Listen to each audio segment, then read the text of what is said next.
참 흥미롭더라고요. 두 가지 다른 의미로 쓰이는 것 같아요. 네, 맞습니다. 보통 도시계획 쪽에서는 그 규제 완화, 이걸 많이 떠올리시죠? 그렇죠.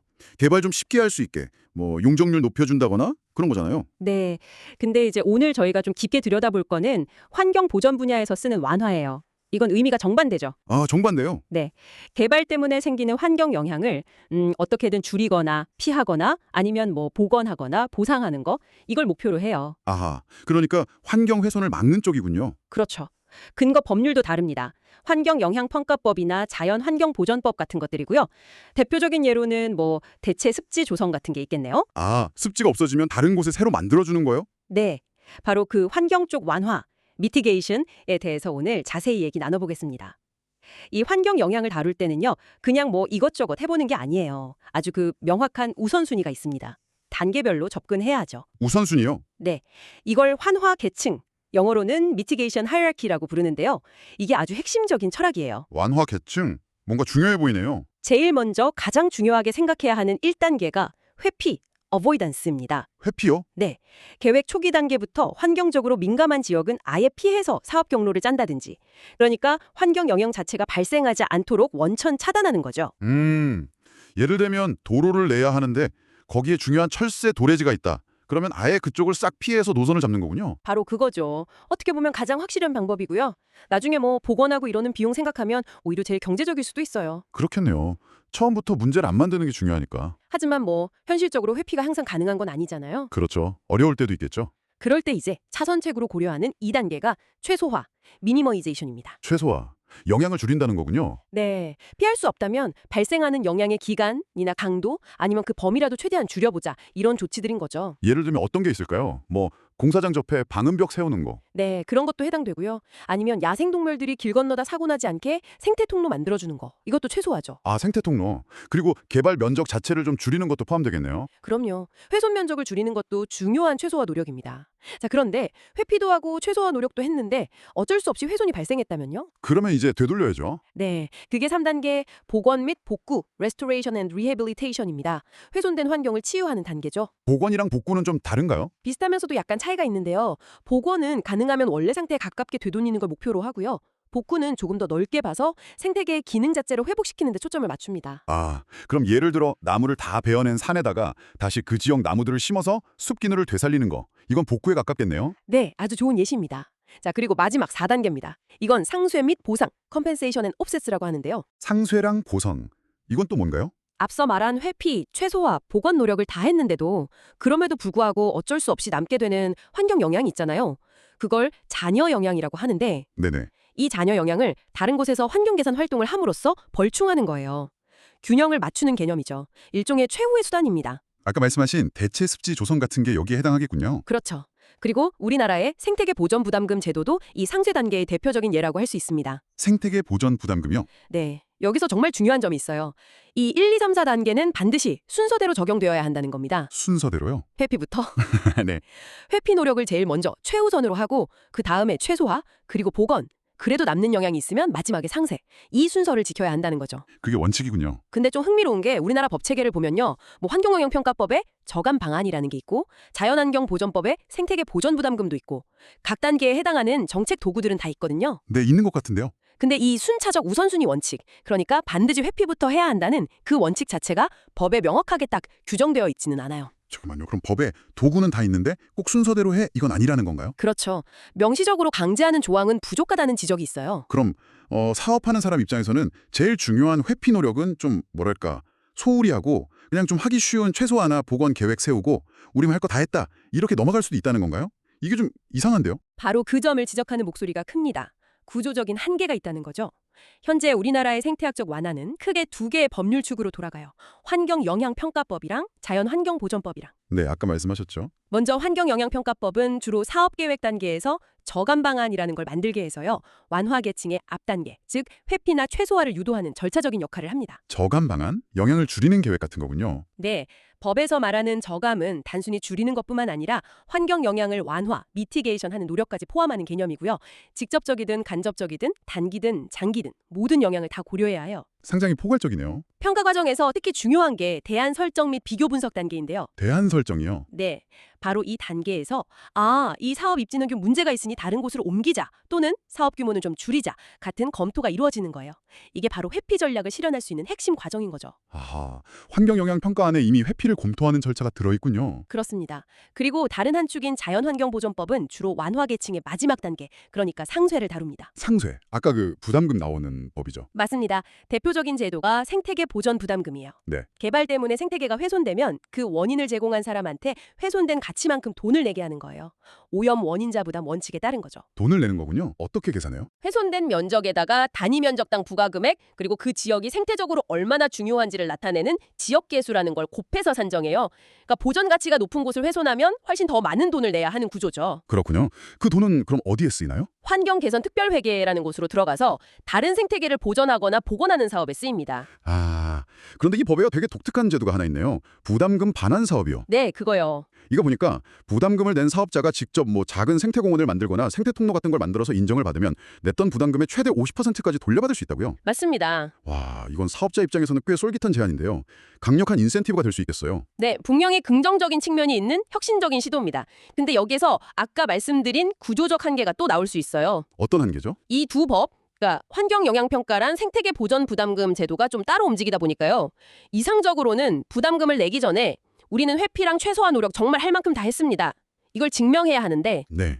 지금 구조에서는 약간 부담금을 그냥 여기 개발하려면 내야 하는 돈, 약간 이런 식으로 생각하고 정작 중요한 회피 노력은 좀 소홀히 할 가능성이 있다는 비판이 있어요. 아, 돈 내면 그냥 허가받는 셈 치고 넘어갈 수 있다. 그럴 유인이 있다는 거죠.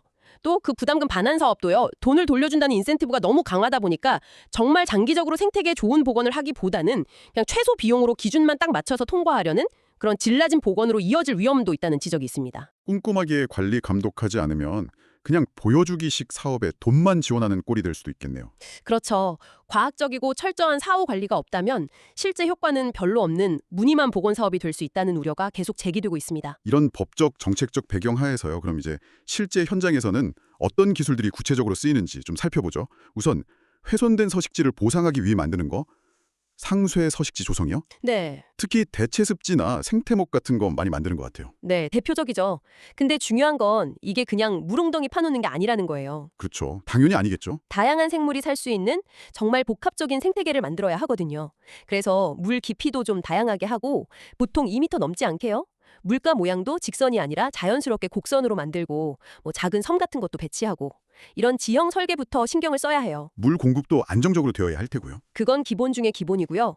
그리고 흙이나 돌 같은 자연 재료를 써서 작은 동물들이 숨거나 살 수 있는 미세 서식처를 만들어주고 또 그 지역에 원래 살던 자생 수생식물이나 수변식물을 다양하게 심어서 먹이나 은신처도 제공하고 물 정화 기령도 하도록 해야 합니다. 할 게 많네요. 제대로 하려면. 네, 최근에는 뭐 멸종위기종 서식처를 위해서 인공식물섬 같은 새로운 기술도 개발되고 있다고 하고요. 오, 인공식물섬이요. 신기하네요. 다음으로 또 중요한 기술이 있습니다.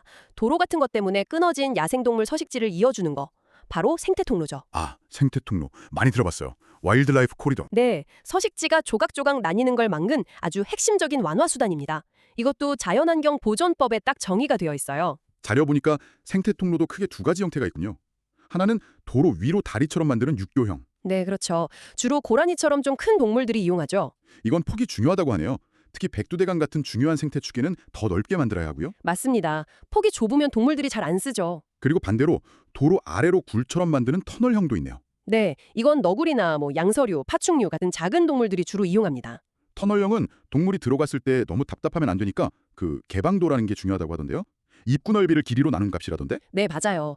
개방도가 너무 낮으면 동물들이 불안해서 이용을 꺼리기 때문에 보통 0.7 이상은 확보해야 한다고 봅니다. 그렇군요. 근데 이런 통로가 제 역할을 하려면요. 단순히 구조물만 덜렁 만들어 놓으면 안 될 것 같아요. 아, 그럼요. 정말 중요한 지적이신데요.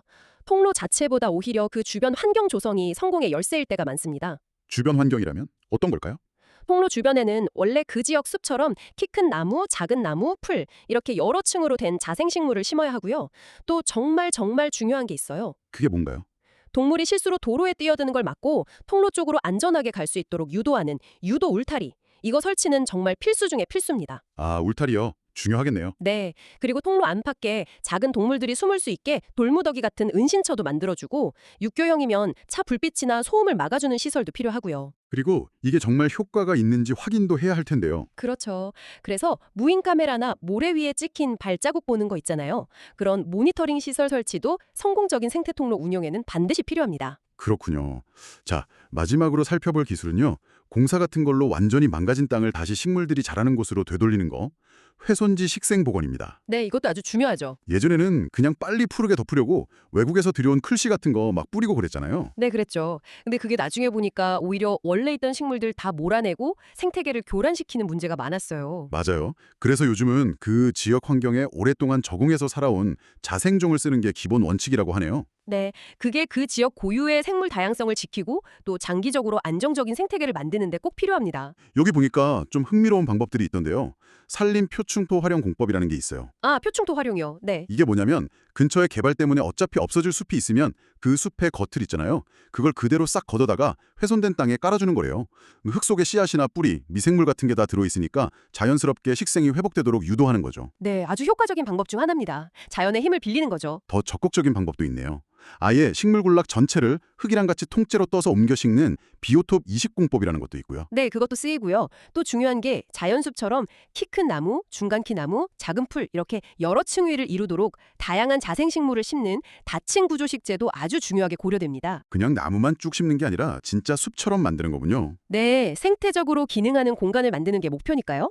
자, 이렇게 보면 개별 완화 기술들에 대한 지침은 상당히 구체적으로 잘 마련되어 있는 편이에요. 그런데 여기서 또 다른 문제가 발생할 수 있습니다. 또 문제가요. 어떤 거죠? 이걸 기술 생태 간극, 테크놀로지 이코로지 갭이라고 부르는데요. 기술과 생태 사이의 간극. 네, 그러니까 공학적인 설계 기준이나 시방선은 다 지켜서 만들었는데 정작 동물들은 이용을 안 하거나 생태적으로는 별 효과가 없는 그런 공간이 되어버리는 경우를 말해요. 아, 그럴 수 있겠네요. 예를 들어서 그 지역에 어떤 동물이 살고 어떤 특성이 있는지 제대로 알아보지도 않고 그냥 표준 설계도에 따라서 생태 통로를 지었다. 그럼 그건 그냥 흙 덮인 다리일 뿐일 수도 있다는 거죠. 결국 성공적인 완화라는 건 정교한 공학 기술도 필요하지만 그 지역 생태계에 대한 깊이 있는 이해가 처음부터 아주 긴밀하게 결합될 때만 가능하다. 이렇게 말씀드릴 수 있겠습니다. 그렇군요. 기술만으로는 안 되고 생태를 알아야 한다. 자, 그럼 이런 이론과 기술들이 실제 현장에서는 어떻게 나타나는지 성공 사례와 실패 사례를 통해서 좀 더 생생하게 보죠.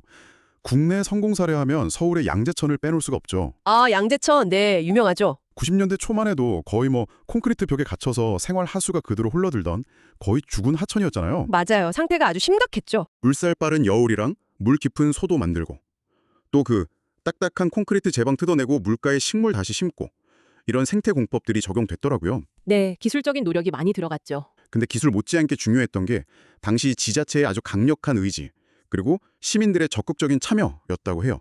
자연이 살아야 우리도 산다. 이런 공감대가 형성됐던 거죠. 그렇죠.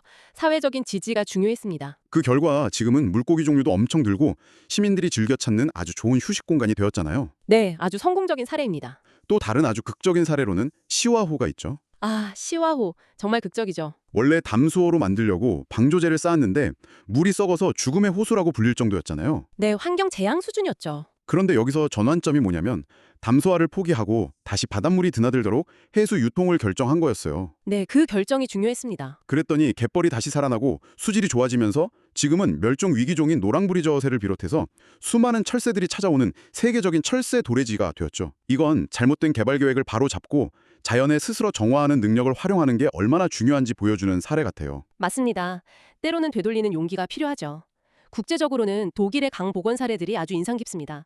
예전에는 홍수 막는 데만 급급해서 강을 그냥 직선으로 쭉 폈었거든요. 네, 우리나라 하천들도 그런 곳이 많죠. 근데 독일은 여기서 벗어나서 강에게 다시 공간을 돌려주자. 이런 철학으로 전환을 했어요. 강에게 공간을 돌려준다?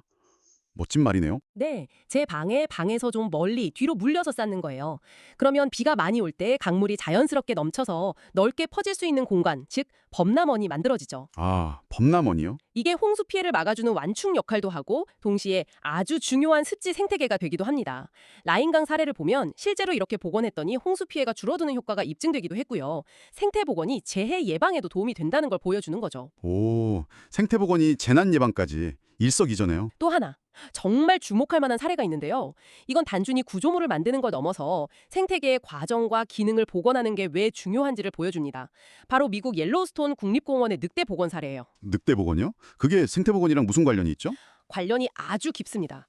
옐로우스톤에서 늑대가 사라지고 나니까 천적이 없어진 엘크, 그러니까 사슴 같은 동물들이 엄청나게 늘어났어요. 네. 근데 이 엘크들이 강가에 있는 버드나무 같은 나무들을 죄다 뜯어먹어버린 거예요. 그러자 강둑이 불안정해지고 침식되고 생태계가 무너졌죠. 아, 연쇄적으로 문제가 생겼군요. 네. 그런데 1995년에 늑대를 다시 공원에 풀어놨더니 정말 놀라운 일이 벌어졌습니다. 이른바 영양 단계의 연쇄 효과, 트로피 캐스케이드라는 현상이 나타난 거죠. 영양 단계의 연쇄 효과요? 네. 늑대가 돌아오니까 엘크 수가 조절되고 또 늑대를 피하려고 엘크들이 예전처럼 강가에 오래 머물지 못하게 됐어요. 행동이 바뀐 거죠. 그러자 그동안 엘크 때문에 자라지 못했던 버드나무들이 다시 무성하게 자라기 시작했고요. 나무 뿌리가 흙을 잡아주니까 강둑이 간정화됐어요. 또 버드나무가 많아지니까 이걸 먹고 사는 비버가 돌아와서 댐을 짓기 시작했고요. 와, 진짜 연쇄적이네요. 네, 비버댐이 생기니까 물웅덩이가 만들어지고 거기에 또 다양한 물고기, 곤충, 새들이 살게 되고 결국 늑대라는 핵심종 하나를 복원했더니 생태계 전체의 건강성이 회복된 정말 놀라운 사례입니다. 핵심종 하나의 복원이 생태계 전체를 바꿀 수도 있군요.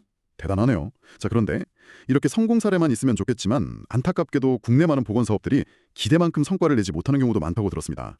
실패 사례에는 좀 공통적인 문제점들이 보인다고요? 네, 그렇습니다. 몇 가지 반복적으로 지적되는 함정들이 있어요. 어떤 것들인가요? 첫째는 그 사업 대상지에 대한 면밀한 사전조사가 부족하고 그 지역 생태계에 대한 이해가 부족하다는 겁니다. 예를 들어 어떤 동물이 주로 다니는지도 모르고 그냥 표준 설계대로 생태 통로를 짓는 식이죠. 그럼 효과가 있겠어요? 없겠죠. 둘째는 뭔가요? 둘째는 겉으로는 생태 복원이라고 이름 붙여놓고 실제로는 그냥 토목공사나 조경공사 위주로 진행되는 경우예요. 생태 원리에 대한 이해 없이 그냥 물길을 직선으로 만들거나 보기에는 좋을지 몰라도 생태적으로는 부적합한 신고를 심는다거나 하는 거죠. 아, 이름만 생태 복원이고 내용은 그냥 공사인 거군요. 그렇죠. 셋째는 사업이 딱 끝나고 나면 그 이후에 모니터링이나 관리가 제대로 이루어지지 않는다는 점입니다. 생태계라는 건 계속 변하잖아요. 네. 그러니까 꾸준히 지켜보면서 혹시 문제가 생기면 계획을 수정하고 보완하는 그런 수능적 관리라는 개념이 중요한데 이 부분이 아주 취약하다는 지적이 많습니다. 그냥 준공하면 끝 이렇게 생각하는 경향이 있는 거죠. 만들어 놓고 나 몰라라 하면 안 되겠네요. 그럼요. 지속적인 관리가 필수입니다. 자, 이렇게 성공 사례와 실패 사례들을 쭉 놓고 보면요. 결국 기술 자체도 중요하지만 그건 못지않게 중요한 게 바로 거버넌스, 즉 관련 주체들 간의 협력과 의사결정 방식, 그리고 사회적 의지라는 점이 아주 분명해집니다. 거버넌스와 사회적 의지요. 네, 아까 양재천 성공 사례도 보면 시민들의 강력한 요구와 지자체 리더십이 결정적이었잖아요. 독일 강 복원도 시민사회의 압력이 아주 중요한 역할을 했고요. 네, 그랬죠. 결국 성공적인 생태 완화라는 건 단순히 좋은 기술을 적용하는 걸 넘어서서 투명하고 여러 사람이 참여하는 사회적 정치적 과정 속에서 만들어지는 결과물이라는 겁니다. 기술만 있다고 되는 게 아니군요. 네, 이런 사회적인 동력이나 감시가 부족하면 결국 프로젝트는 그냥 비용 아끼고 단기 성과 내는 데만 집중하는 그런 공학적인 접근 방식으로 돌아가기 쉽고 결국에는 생태적으로 실패할 가능성이 커지는 거죠.